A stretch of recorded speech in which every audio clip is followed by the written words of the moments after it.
शहतूत की टहनियों से बनी टोकरियां देही इलाकों की पुरानी रिवायत है। पीर महल में आज भी इस रिवायत को परवान चढ़ाने के लिए कारीगर हाथ से टोकरियां तैयार कर रहे हैं। मज़ीद तफसीलात जानिए अमीर हमजा की रिपोर्ट में।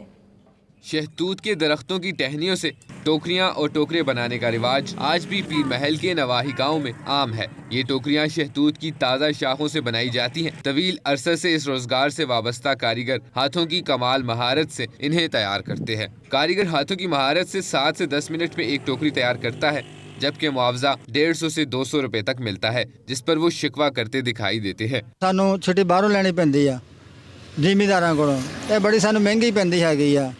ਸਾਡੀ ਚੀਜ਼ ਦਾ ਮੁੱਲ ਨਹੀਂ ਪੂਰਾ ਹੁੰਦਾ ਹੈਗਾ, ਸਾਨੂੰ ਬੜੀ ਜਦੋਜਹਿਦ ਕਰਨੀ ਪੈਂਦੀ ਆ, ਛੁੱਟੀਆਂ ਤੇ ਮਿਹਨਤ ਮਜ਼ਦੂਰੀ। शहतूत से बनी ये टोकरियां देहातों में आमतौर पर बर्तन, फल, सब्जियां और दीगर अशिया रखने के लिए इस्तेमाल की जाती हैं। जहां दौरे जदीद में इन टोकरियों और टोकरे की मांग कम पड़ गई है, वहीं कुछ लोग आज भी टोकरियों की मजबूती के बायस इसे खरीद कर ले जाते हैं। कैमरा टीम के हमरा अमीर हमजा, हम न्यूज़, पीर महल।